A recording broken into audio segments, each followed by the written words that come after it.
기반 울산 지역교육과정 개발 기초연구하고 그 다음에 현장연구로서 울산 성교육 운영 실태와 내실화 방안 그리고 현장연구인 수학교과 중심 프로젝트 수업에 대한 인식과 수업 사례 발표가 있을 예정입니다. 시간은 각 발표당 20분 그리고 질의응답 10분 정도로 예상을 하고 있으며 3개를 저희가 1시간 반 정도의 시간으로 2부가 진행될 예정이라고 보시면 되겠습니다. 아까 그 사회 보셨던 그 연구사님 말씀을 하셨지만 저희 주제 들으시다가 또 세션을 이동하셔도 괜찮다는 점 말씀드리겠습니다. 사전에. 그러면 첫 번째 발표로 저희 자체 연구인 거버넌스 기반 울산 지역교육과정 개발 기초연구를 진행하도록 하겠습니다. 저는 책임연구원이고요. 저희 공동연구원과 그리고 연구원 협력관님들이 되게 많습니다. 아무래도 지역교육과정에 대한 어떤 그 기초를 마련하고자 하는 연구다 보니까 각 급별 교원들 그리고 장학사님 이렇게 다 이렇게 참여를 해주셔가지고 함께 연구가 잘 진행되었다는 점을 말씀드립니다. 네, 안내까지 다 드리고 싶으신데 지금 공동연구원님과 그다음에 연구협력관님들께서 자리에 와 계시고요. 참석해 주셔서 감사하다는 말씀드립니다. 네, 순서는 저희 연구 방법에 따라서 이렇게 진행될 예정입니다. 저희 지역교육과정 연구에 대해서는 지난 10월 11일에 있었던 울산교육 포럼에서 한 차례 발표를 다룬 바가 있습니다. 네, 우선 연구의 필요성에 대해서 말씀을 좀 드리겠습니다. 아시겠지만 6차 교육과정부터 교육과정 편성 운영 지침을 마련하도록 이렇게 국가주도로 교육과정 자율화 분권화의 흐름이 나타나기 시작했습니다.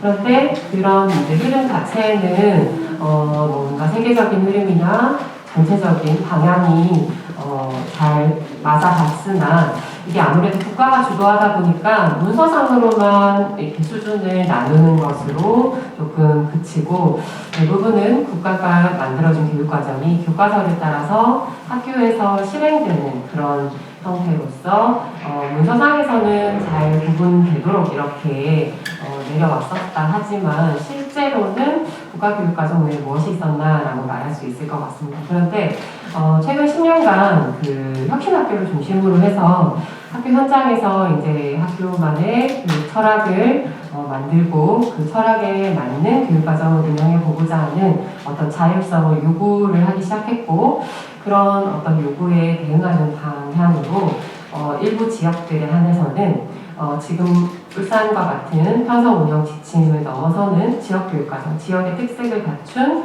지역교육과정을 개발을 시작했습니다. 그래서 지역교육과정의 주 역할이라고 한다면 무언가를 만들어서 학교에다가 국가처럼 내려준다라는 의미보다는 그 맥락 자체가 학교가 원하는 자율성을 지원하자, 그 울타리 역할을 하자라고 말할 수 있겠습니다. 이런 흐름 속에서 2022 개정 교육과정이 지금 개발이 완료되었고 지금 국가교육위원회에서 심의를 마쳤다라는 기사가 나왔습니다. 이렇게 그 주된 내용을 보면은 총론 주요사항 시안부터 봤을 때 자율화와 분권화에 대한 어떤 내용들이 잘 등장하고 있습니다. 대표적으로 학교 자율시간 운영에 대한 이야기인데요. 학교 자율시간 같은 경우에는 경기나 충북이나 이렇게 사전에 유사한 그런 시스템을 운영한 사례들을 조금 제도화한 면이 있습니다. 대표적으로 요 학교 자율시간 운영을 위하여 기존에 그 교과문에 한해서 20% 증감을 할 수 있도록 했던 그런 자율권을 보다 확대시켜서 창의적 체험활동까지 20% 증감 범위를 활용할 수 있도록 이렇게 여백을 좀 내어주고 또 한 학기 17주 중에서 1주 정도는 이렇게 자율적인 운영을 할 수 있도록 이런 시간적인 여백들을 마련하고 그 시간을 활용해서 초등학교는 선택 과목이라는 것이 없었으나 이렇게 초등학교와 중학교에 선택 과목을 개발 운영할 수 있도록 이렇게 학교와 지역에다가 한번 고민해서 이 여백을 한번 잘 채워보세요 라고 하는 어떤 움직임이 나타났다는 것입니다. 울산은 지역교육과정이라고 할 수 있다 한다면 그것이 과연 지역의 특색을 반영하였나 이렇게 저희가 한번 반성을 해볼 필요가 있는데 편성 운영 지침으로서 운영되고 있었던 그 지역교육과정이 이제는 그런 기본적인 규제적인 성격을 조금 나아가서 보다 교육과정적인 어떤 측면으로 지역교육과정을 개발할 필요성이 있다라는 측면에서 저희가 연구를 시작하게 되었습니다. 연구의 목적은 당연히 이제 2022 개정 교육과정에서 만들어진 그 여백을 어떻게 하면 학교에서 잘 활용할 수 있도록 학교에 지원할 수 있을까라는 어떤 그런 측면에서 지역교육과정을 개발하는 토대를 만들어보자. 그런데 그 토대를 만들 때 울산 시민과 그리고 교육 주체가 참여하는 거버넌스를 전제로 그런 개발 체제를 한번 제시해보자라는 것에 목적이 있었습니다. 네, 이런 거버넌스 개발 체제는 2015 개정 교육과정부터 이제 교육과정 거버넌스라는 어떤 맥락이 등장하기가 시작했고, 이번 2022 개정 교육과정에서도 거버넌스 체제의 형태로 참여를 많이 늘렸습니다. 그런 맥락에서 지역은 국가보다도 조금 더 작은 규모로서 유리하게 접근할 수 있을 것이다 라는 맥락이 있었습니다. 그리고 연구 방법은 사전에 지역교육과정과 관련된 문헌을 분석하고 그리고 타시도 조금 선제적으로 개발했던 그런 지역교육과정들의 사례를 살펴보고 그리고 전국의 교육과정 전문가들이나 아니면 울산의 각 특별교육과정 전문가들을 대상으로 전문가 심층 면담을 진행하였습니다. 그리고 울산의 교육 주체들을 대상으로 하여서 설문조사를 진행하였고 지금 현재 델타이 조사 저희 이제 거버넌스 체제안에 대한 타당도 검증을 위해서 델타이 조사 1차가 취합이 되었고 2차가 이제 곧 발송 예정입니다. 조금 연구가 딜레이되는 면이 없지 않아 있습니다만 잘 마무리해야 할 듯합니다. 네, 그리고 이제 본격적으로 연구 방법별로 말씀을 드리도록 하겠습니다. 저희 17개 시도 사례 중에서 선제적으로 지역교육과정을 개발한 서울, 경기, 인천, 세종, 전북, 충북 이렇게 사례를 분석하였습니다. 분석 기준은 우선은 그 각 지역의 특색들이 어떤 면에서 드러나는가를 선행 연구를 가지고 기준을 5가지로 잡았을 때 첫 번째로는 그 지역 교육과정의 비전이 무엇이며 어떤 인간상을 그리고 있는지 역량은 어떻게 제시하고 있는지 이런 기본적인 방향에 대해서 한번 조사를 해왔고요. 그리고 현재와 시간 배당 그런 측면이 국가가 내려준 것과 어떠한 차등을 보이는가 하는 측면을 보았습니다. 그리고 국가와 창의적인 체험활동의 어떤 구체적인 어떤 내용 측면에서도 어떻게 내용을 제시하고 있는지 그리고 우리 지역에서 가용한 어떤 지역 교육 자원에 대해서 안내하고 있는지 그리고 교육과정을 학교에서 잘 운영할 수 있도록 지원 체제가 어떤 식으로 등장하고 있는가로 이렇게 분류를 해가지고 분석을 하였고요. 분석 결과는 사실은 저희가 포럼 때 내용을 다 안내한 바가 있고 거기서 나온 시사점을 위주로 말씀드리도록 하겠습니다. 지역교육과정의 개발을 위해서 우선에는 저희가 지역교육 주체들의 요구 수렴 과정이 선제적으로 이루어질 필요가 있다는 면을 확인할 수 있었습니다. 왜냐하면 일단은 교육과정 개정에 앞서서 이제 그 주체들의 공감대를 형성하고 또 실제로 정말 원하는지 그런 부분들의 합의가 필요한 면이 있으며 지금 울산 같은 경우에는 이미 플랫폼이 잘 가동되고 있는 상황이고 그런 플랫폼을 활용해서 요구를 잘 수렴하고 그런 부분들을 모아서 이렇게 반영할 필요가 있다. 그리고 무엇보다도 이렇게 어떤 부분들이 울산 교육과정이 과연 국가와 동일한 체제로 가야 할지 어떤 요소들을 담아야 할지 필요한 부분이 무엇인지에 대해서 구체적인 조사가 필요하겠다.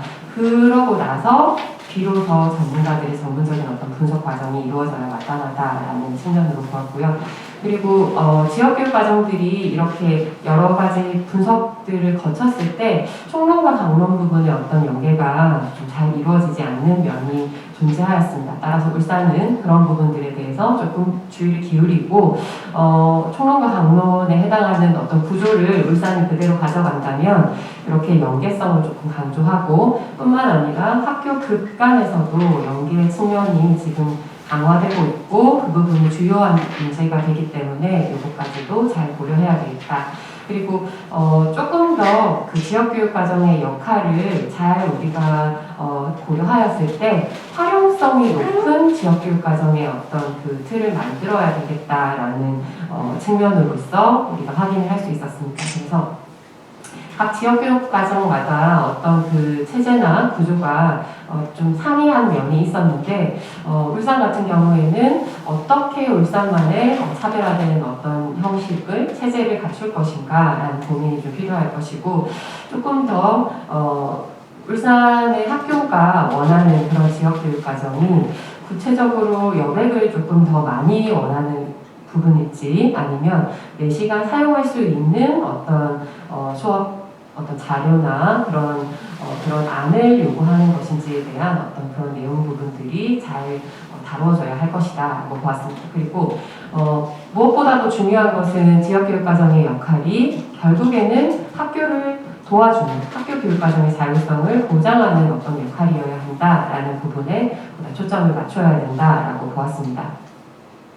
네, 전문가 면담 결과를 말씀을 드리자면요. 전문가 면담은 우선 전국에 계시는 교육과정 전문가분들을 모시고 1차적으로 면담을 심층 면담이 있었고요. 그 다음에 설문과 관련하여서 울산의 특별 교육과정 전문가들을 모시고 지역교육과정 혹은 거버넌스 체제에 대해서 의견을 좀 수렴한 바가 있습니다. 그 면담 결과에 대해서 간략하게 말씀을 드리자면은 거버넌스 체제가 왜 필요하냐, 우리 지역교육과정 개발할 때 왜 굳이 거버넌스 체제라고 하는 보다 힘든 방식을 추진해야 하느냐라고 질문을 하였을 때 당연히 교육과정이라는 것이 성립하는 것이 우리 사회에서 공통적으로 배워야 할 만한 요소들이 있다라는 측면이라면 그런 사회에서 공통적으로 아이들이 배워야 하는 측면은 그 관계된 우리 구성원들이 다 모여서 논의해서 합의에 이르는 것이 맞다. 따라서 자체적인 그런 의미에서 같이 만들어야 한다. 그리고 지금 지방자치 못지않게 교육자치의 관점에서도 참여를 통해서 이렇게 만들어야 된다라는 측면이 있을 수 있겠고요. 그리고 거버넌스라는 체제가 왜 필요한가 관주도보다는 아무래도 다양한 해결책을 여기서 찾을 수 있을 것이다.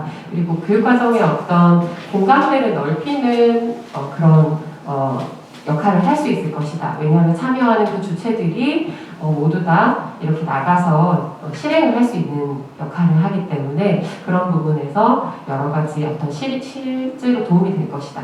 그리고 여러 사람들의 의견이 다 함께 모아져서 보다 공공성을 확보할 수 있을 것이다. 라는 그런 다양한 거버넌스의 장점을 우리 울산 지역교육과정의 개발 과정으로 이렇게 흡수하자라고 말씀드릴 수 있을 것 같습니다. 그래서 거버넌스 체제라는 것이 그렇다면은 생각보다 우리가 교육에 있어서 이렇게 거버넌스라는 것이 이제 뭔가 적용된 지 오래되지 않았고 특히나 교육과정에 있어서는 더더욱 뭔가 이제 조금 어려운 면이 있지 않을까라고 봤을 때 우선은 제일 중요한 것은 여러 주체들, 정말 다양한 주체들의 참여다 보니까 그런 소통 문제라든가 아니면은 어떤 그 주체들 사이에서 이익 집단의 어떤 장악이라든가 이런 부분들을 좀 방지할 수 있도록 힘의 균형 그런 측면에서 조금 소통을 잘 원만히 할 필요가 있겠다. 그리고 조금 더 어떤 참여의 형식을 강화하려면 대표 참여보다는 전체적으로 이렇게 민주적으로 토론 과정을 통해서 이렇게 이루어지는 것이 좋겠다라는 의견이 있었고요. 그리고 거버넌스 체제를 통해서 이렇게 잘 뭔가 내용들을 이렇게 이끌고 맞춰갔으나 최종 심의 과정까지 그거를 끌고 가지 못한다면 심의에서 또 상당히 그 의미가 퇴색될 수 있으니까 그런 부분도 끝까지 잘 지켜가야 된다. 그리고 무엇보다는 우리가 지역교육 과정이라고 하는 부분에 포커스 포커스가 학교 교육 과정이 잘 돌아가도록 하는 부분이 있기 때문에 결국에는 학교 교육 과정의 어떤 그 자체적으로 돌아갈 수 있는 거버넌스가 먼저 작동을 하고 거기서 연계된 지역교육과정 거버넌스가 이어지도록 그렇게 염두에 두는 것이 보다 현실화되고 또 실행 가능성 높은 지역교육과정 거버넌스가 될 수 있을 것이다. 그리고 저희가 또 거버넌스 체계 속에 들어오는 여러 주체들 중에 특히나 누구를 전문가로 할 것이며 또 시민은 어디까지를 또 시민을 할 것이며 학생도 시민의 형태로 우리가 봐줄 것인지 아니면 학생은 별도로 학생으로 볼 것인지 이런 부분들에 대한 세부적인 어떤 논의를 통해서 거버넌스 체제가 조금 잘 구체적으로 마련될 필요가 있겠다. 그러다 그 누구보다도 교원인 어떤 실천의 전문가 혹은 어떤 현장의 전문가 이분들의 대폭적인 참여가 이렇게 그 교육과정 개발의 거버넌스 체제 속에서 이루어져야 된다라고 의견이 나왔습니다. 그리고 지역교육과정 개발 시에는 조금 더 이제 저희가 지역교육과정의 포커스가 학교교육과정의 자율성을 지원하는 방향으로 이루어져야 된다는 측면과 그리고 우리 교육청의 어떤 정책이나 사업이 다 교육과정과 연관될 수 있도록 그런 일관성 있는 보완관계를 잘 이루어지는 그런 방향으로 만드는 것이 따로따로 하는 것보다 효율적일 것이다 라는 측면으로 보았고요. 그리고 기존의 지침의 한계를 극복을 한다면 결론적으로는 지금 지침은 어떤 총론의 형태에 있는 그런 기준이라던가 아니면 규제 사항인데 그걸 넘어선 어떤 그 강론의 부분까지도 보다 더 구체적으로 들어가고 어떤 필요를 맞추어 줄 수 있는 어떤 그런 내용들까지도 들어가면 좋겠다. 만약에 그런 방향으로의 이제 접근이 조금 어렵다면 실제 원하는 우리 학생들에게 필요한 부분들에 대해서 구체적으로 뭔가 사례적으로 이렇게 접근을 해가면서 에버드 방식으로 접근하는 것도 도움이 될 수 있을 것이다 라는 의견이 있었습니다. 네, 이어서 설문조사에 대해서 이제 말씀을 드리겠는데요. 설문은 저희가 이제 7월 달에 약 18일간 교육 주체들을 대상으로 이렇게 이루어졌고, 교원은 1,046명, 그리고 교육행정직원은 236명, 그리고 학부모 1,816명, 그리고 학생은 2,490명의 참여로 이루어졌습니다. 네, 그 대상별 설문 문항은 대체로 공통적으로 주체 간의 차이를 보고자 하였는데 교육과정 편성 운영 지침의 현재 운영 여건이나 실태를 알아보기 위해서는 교원들을 대상으로만 조금 설문이 진행된 바가 있습니다. 그래서 현재 교육과정 편성 운영 지침 운영 실태에 대해서 교원의 응답 결과를 보면 대부분이 편성 운영 지침의 존재를 알고 있고 그 역할을 알고 있다라는 응답이 77%에 해당했습니다. 그래서 그 분들을 대상으로 해서 그렇다면은 이 지침이 과연 울산의 특색을 잘 반영하고 학생의 교육적인 요구까지도 잘 끌어안고 있습니까? 라고 하였을 때 매우 긍정적인 답변이 나왔습니다. 사실은 이 질문을 했던 것은 지역교육과정 개발의 어떤 근거의 맥락으로 우리 교원분들은 어떻게 생각하고 있는가라는 그런 부분이 있었는데 생각했던 것과 다르게 거의 지금 74%에 해당하는 교원분들께서 반영하고 있다라는 응답을 해주셨고요. 또 얼마만큼 활용하고 계십니까? 라는 그런 응답에 대해서도 그렇다. 그래서 80%가 넘는 교원분들께서 이렇게 편성운영 지침, 울산의 편성운영 지침을 활용하고 있다라고 응답을 하였습니다. 어떤 용도로 활용하고 있습니까? 라고 그랬을 때 대부분의 아주 조금 큰 차이로 학교 교육과정을 수립할 때, 연초에, 이때 활용하는 것이 가장 많다라고 응답을 주셨고요. 나머지는 그렇게 늦지 않았습니다.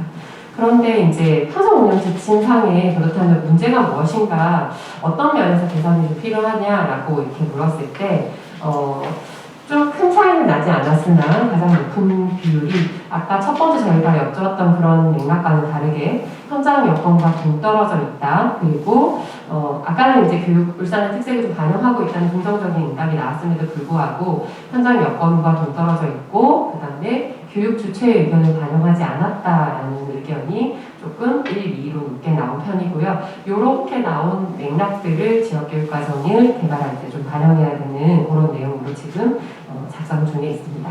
그리고 그렇다면은 선생님들은 교육과정을 재구성을 하십니까? 라고 하였을 때 대부분의 교원이 교육과정을 재구성하고 있다라고 응답을 하셨고요. 재구성할 때 어떤 면을 위주로 이렇게 재구성에 조금 기준을 삼으십니까? 라고 했을 때 가장 높은 비율로 학습자의 발달 단계와 수준, 즉 학습자 중심의 어떤 교육과정을 운영하기 위해서 이렇게 신경을 쓰고 계시다라는 응답이 있었습니다. 그리고 재구성이 좀 힘들다 응답을 주신 분께는 재구성이 어떤 면에서 좀 힘드십니까? 라고 했을 때 교원의 업무 가다가 가장 높게 등장하였습니다. 그래서 교육과정이라는 것 자체가 이제 면담을 통해서 드러나는 이야기인데 아무리 계속 개정을 한다 하여도 실제로 실행되는 교육과정이 많이 바뀌었느냐라는 부분에 대해서 부정적으로 응답을 하셨고 개정시마다 그 교육과정을 뭔가 쫓아가는 그렇게 교과서를 따라가고 쫓아가는 혹은 그 재구성을 하는 것 자체가 모두 다 새로운 나의 부과된 업무가 아닌가라는 말씀을 주셨거든요. 그 외에도 다양한 업무들로 인해서 재구성이 좀 힘들다 이렇게 얘기를 주셨습니다. 울산 교육과정이 개발이 필요하다. 그리고 울산 교육과정의 어떤 학교 교육과정의 자율성이 꼭 필요하다라는 응답이 교육 주체들이 공통적으로 다 높게 나왔는데요. 거기에 대해서 그럼 왜 울산 교육과정 개발이 필요하다고 생각하시는지 조금 세부적으로 이유를 들어봤습니다.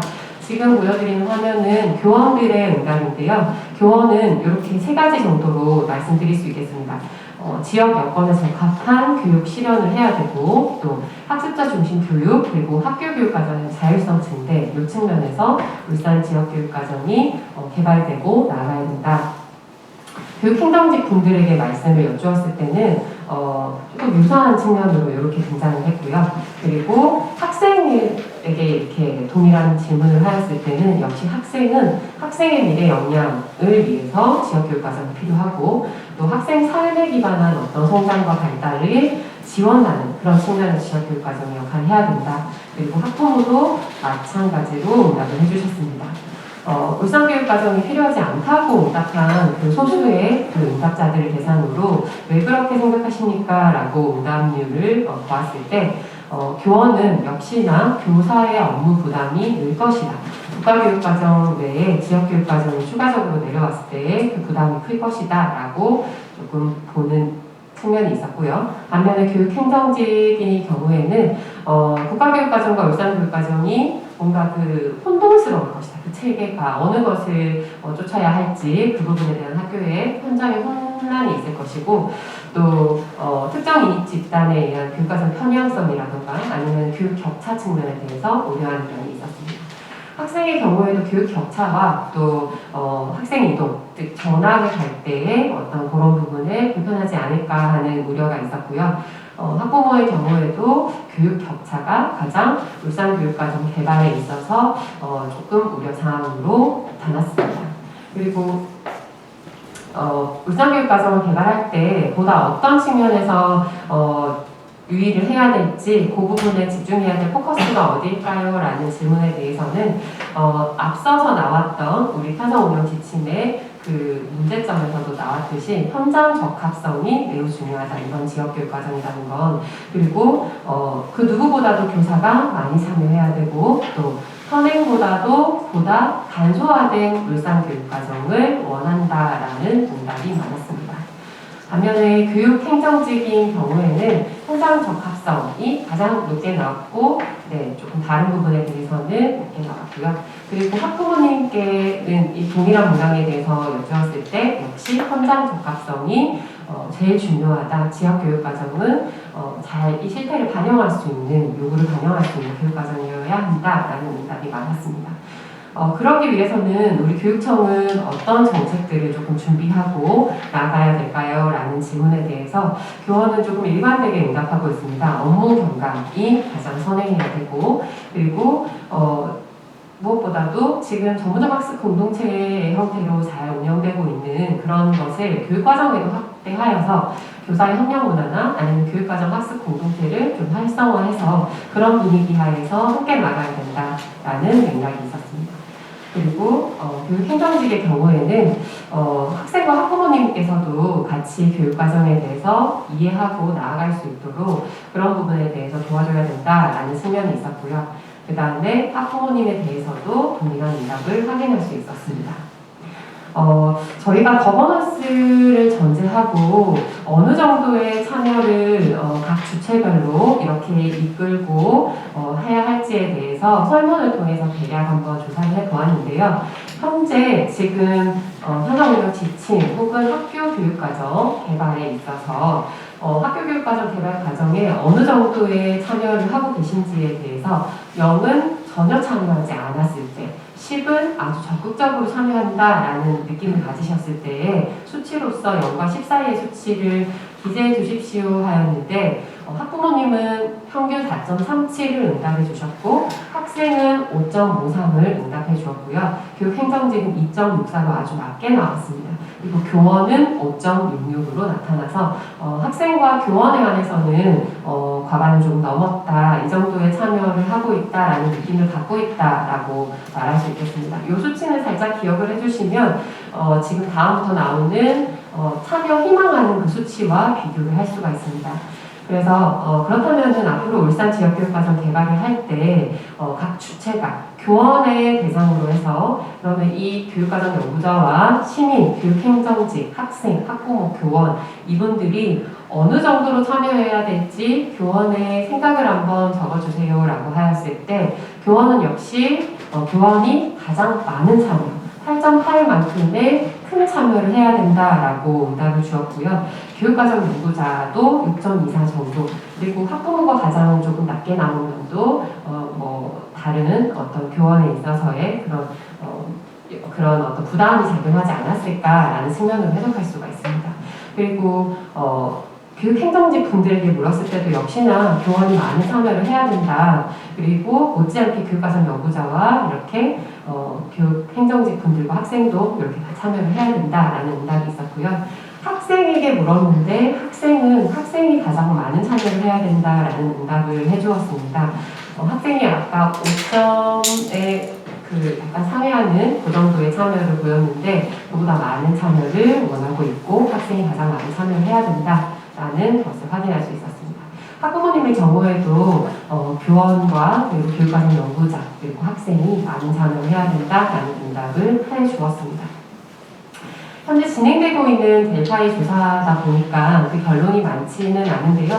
대략적으로 지금 델파이 조사는 2회 진행 예정이고 저희가 초반에 진행하였던 어떤 그 모형에서 살짝 변화가 들어갔고 절차와 이런 거버넌스 체제안에 대해서 지금도 끊임없이 논의가 진행 중입니다. 지금 보여드리는 이 화면 속 모형은 아직까지는 조금 더 구체화될 필요가 있는 모식도를 의미하고 있고요. 요 그림의 의미는 울산교육과정위원회라고 하는 것을 저희가 국가교육위원회의 그 법과 그 다음에 동법 시행령을 참고하여서 이렇게 구조화를 시켰을 때 울산교육과정위원회가 국가교육위원회에 해당하는 심의의결기구로서 역할을 하면 그 심의의결기구에서 이렇게 개발그룹과 연구그룹과 검토자문그룹을 이렇게 구성을 한다라고 보았습니다. 그래서 국가교육위원회 그 법령에 등장하는 전문위원회와 이렇게 국민참여 모니터링단, 교육과정 모니터링단 이런 의미들을 다 따와서 이렇게 구조화 시켰고요. 이 부분들이 다 거버넌스의 전제해서 구성되기를 바라는 마음에 그 체제의 구성원들에 대해서 이렇게 바깥 테두리에 이렇게 위치를 했고 결론적으로 이런 울산교육과정위원회가 하나의 어떤 그 교육청의 부서에 속한 업무가 아니라 하나의 중요한 어떤 단위로서 역할을 하고 그 단위로서 각 기관들과도 잘 연계해서 지역교육과정이 개발되고 운영되어야 한다라는 것을 표현하였다고 볼 수 있습니다. 그리고 저희가 이제 지난번에는 11개의 어떤 그 절차를 보여드렸었습니다. 그런데 이제 거기서 조금 더 개발에 집중되었다라는 피드백을 받고 4단계로 개요를 이렇게 마련하고 제안하고 개발, 적용, 평가로 이렇게 4단계를 크게 나누고 각 단계별로의 어떤 그 주요 단계들을 다시 세분화하였습니다. 그래서 제안 단계는 재개정을 제안해서 진행 여부를 결정하고 개발 단계에서 계획을 수립하고 그 다음에 조사 연구를 거쳐서 2차 사회적인 협의를 통해서 이제 굵직한 안들을 이렇게 의견을 수렴하여서 이렇게 다 시안을 개발하면 그 시안 개발 당시까지도 협의에 이르지 못한 부분들을 모아서 2차 사회적인 협의를 하고 그리고 최종적으로 시안을 수정해서 학정 고시하면 그 부분을 교과서 개발이나 교원 연수를 거쳐 학교 교육과정에 사서 운영하도록 하였습니다. 그리고 최종 평가 단계에서 이렇게 적용에 대한 분석, 평가, 그리고 사후의 질 관리까지도 이루어질 수 있도록 하였습니다. 이러한 저희가 지금 모형을 가지고 지금 울산에 총론협의체가 구성이 되어 있습니다. 그래서 총론협의체 위원님들께 델파이 조사를 거친 결과 거버넌스 체제의 구성 및 역할, 즉 저희가 국가교육위원회법과 동법 시행령에 근거하여서 이러한 구성과 그 다음에 역할을 추구하고자 합니다라고 하였을 때 타당성이랑 유용성과 이해도 측면을 보았을 때 저희가 26명을 지금 그 전체 그룹으로 보았을 때 이 정도의 규모에서는 델파이 조사는 0.37 이상이 나왔을 때 타당성을 인정받고 있습니다. 다만 조금 유의미하다면 유용성이 좀 떨어진다라는 측면이 볼 수 있겠지만 0.37 이상의 응답을 보았을 때 조금 타당하다라고 볼 수 있겠고요. 그 다음에 거버넌스 체제의 그런 아까 보셨던 그 그림에 대해서는 아까의 뭔가 타당가보다는 조금 낮게 나왔습니다. 그래서 그 부분은 여러 주관식으로 의견들을 주신 부분을 취합해서 지금 모형을 수정 중에 있습니다. 그리고 교육과정 개발 절차는 어떠한가라고 했을 때는 조금 더 높은 비율로 타당하다라는 의견을 보였고요. 델파이 조사에서 이 정규 분포상으로 나누어서 이제 보았을 때 어느 정도의 구성원 간의 합의에 이르렀는가라고 보았을 때 1에 가까울수록 합의도가 높다라고 볼 수 있는데요. 저희는 0.8 정도로 합의가 어느 정도 되었다라고 말할 수 있겠고 또 변동 개수는 0.5 이하면 합당하다 이 정도면 뭔가 잘 이렇게 표본이 모여있다라고 이렇게 얘기할 수 있는데 그런 부분에 대해서도 0.5 이하로 결과가 잘 도출된 바가 있습니다. 그리하여서 이제 관련하여 최종적으로 정책 제언을 이제 드리자면은 현재 진행되고 있는 연구고 결론을 지금 작성 중에 있다 보니까 개괄적으로 말씀을 드리자면 울산의 교육과정 거버넌스를 구축할 때는 반드시 참여나 협력을 어떤 전제로 해서 이렇게 거버넌스를 구축해야 한다. 그래서 학생의 학습권, 다양한 교육과정을 통해서 학교 교육과정 자율성을 확대시켜줘서 학생의 학습권을 보장해주고 그리고 그러한 어떤 협력적인 체제를 통해서 공공성 높은, 보편성을 높고 합리성이 높은 교육과정으로 나아가야 하며 또 논의와 수기회장이 거버넌스를 통해서 마련됨으로써 그 안에서 주체들의 성장까지도 도모할 필요가 있다. 그리고 울산교육과정의 연구센터가 제가 이제 나눠드린 책자에서는 평가원까지도 조금 내다봤으나 보다 현실적인 맥락에서는 교육과정 연구센터가 운영이 된다면 거기서 저희가 어쨌든 지역교육과정을 개발하는 전문성을 보유하고 지역교육과정을 이렇게 개발을 해 나가려면 그 전문적인 어떤 기관이 있을 필요가 있겠다. 그래서 전 과정에 대한 모니터링을 한다던가 플랫폼을 운영한다던가 이렇게 연구 분석의 전문성을 갖고 개발의 전문성을 가지도록 그런 전문 연구센터가 필요하다. 그리고 가장 이상적으로 봤을 때 이야기일 수 있겠지만요. 교육청이 어떻게 지금 현재 있는 그런 그 조직 개편에 있어서 조금 더 재구조화하여서 교육과정을 중심으로 교육청 내 부서 간의 연계가 되고 결국에는 어떤 한 부서만의 교육과정 개발이 아니라 서로 정책과 교육과정이 서로 연계할 수 있도록 협력할 수 있는 그런 구조로 나아가면 좋겠다라는 맥락으로 보았습니다. 네, 이상으로 제가 말씀을 마치겠고요. 관련해서